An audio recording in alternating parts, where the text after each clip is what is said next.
Hello बच्चों, question is 1 litre 0.02 molar solution of pentaammine sulphato cobalt bromide is mixed with 1 litre of 0.02 molar solution of pentamino bromide cobalt sulfate. The resulting solution is divided into two equal part X and treated with excess AgNO3 solution and barium chloride solution respectively as shown. तो सबसे पहले तो हमने जब इन दोनों solution को 1 litre of 0.02 molar solution of this compound mix किया, हमने 1 litre of 0.02 molar solution of this compound, तो मेरे पास जो रिजल्टिंग मिक्सचर आया वो क्या आया, एक्स। तो मेरे पास जो एक्स है, सबसे पहले तो हम उसकी कंसंट्रेशन मोलैरिटी निकाल लेते हैं कि एक्स की मोलैरिटी क्या होगी। इससे पहले हम लिखते हैं इसका की कॉन्सेप्ट। की कॉन्सेप्ट क्या रहेगा इस क्वेश्चन के लिए? की concept of this question is Werner theory. Werner theory के अंदर क्या था मेरे पास कि जो प्राइमरी वैलेंसी है, लाइक ब्रोमाइड यहाँ पे प्राइमरी वैलेंसी है और सल्फेट यहाँ पे प्राइमरी वैलेंसी है। तो जब ये जो मॉलिक्यूल है जब आयनाइज होगा तो सिर्फ यहाँ पर ब्रोमाइड आयन जो है वो आयनाइज होगा, जो सल्फेट है वो नहीं होगा, क्योंकि क्या है वो कोऑर्डिनेट कॉम्प्लेक्स बना रहा है। तो कोऑर्डिनेट बॉन्डेड है तो कोऑर्डिनेट बॉन्ड जो है वो आयनाइज नहीं होता। जो मेरे पास प्राइमरी वैलेंसी में मतलब जो ब्रोमाइड आयन जो ब्रैकेट के बाहर है वो क्या होगा, सिर्फ वही आयनाइज होगा। तो सबसे पहले तो मैं एक्स का क्या निकाल लेती हूँ, यहाँ पे मोलैरिटी निकाल लेती हूँ। X molarity is equal to में आपका क्या रहेगी, एक्स की मोलैरिटी कैसे निकालेंगे हम, m1v1 plus m2v2 equal to में मोलैरिटी v1 प्लस v2 वाले फॉर्मूले से। m1 जो है वो कितना है मेरे पास 0.02 multiply by 1 litre plus m2 0.02 multiply by 1 litre equal to में मोलैरिटी मुझे निकालना है। दोनों सॉल्यूशन 1 लीटर के मिक्स करेंगे तो वॉल्यूम क्या हो जाएगा 2 लीटर। इसको आप डिवाइड करोगे तो मेरे पास मोलैरिटी आ जाएगा 0.01 मोलर। ये किसकी आ गई मेरे पास, मोलैरिटी ऑफ एक्स। जो मैंने मिक्सचर तैयार किया है उसकी ये मोलैरिटी आ गई है।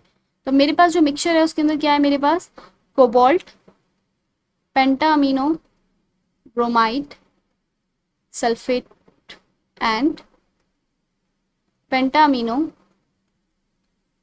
सल्फेटो ब्रोमाइड।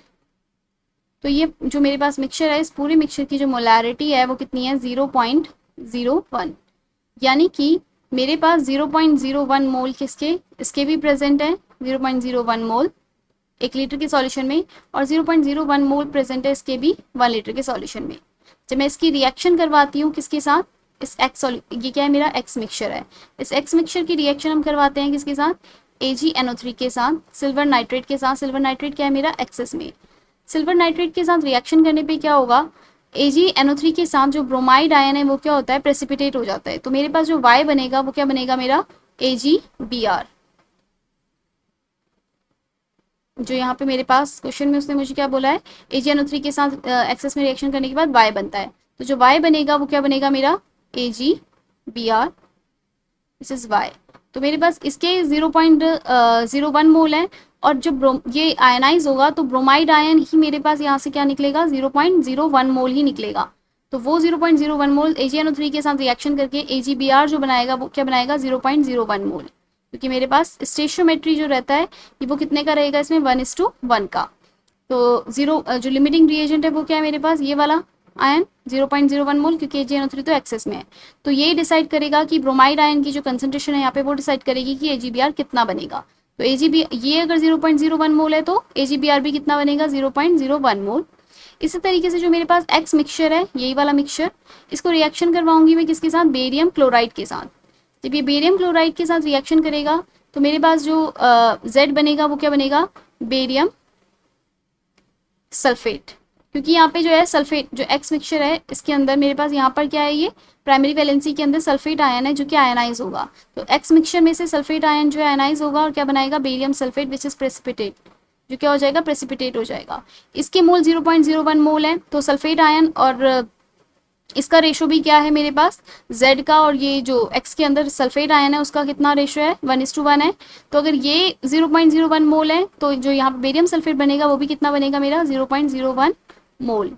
तो but correct answer is option B, 0.01 mole of Y and 0.01 mole of Z is formed. Hope you understand.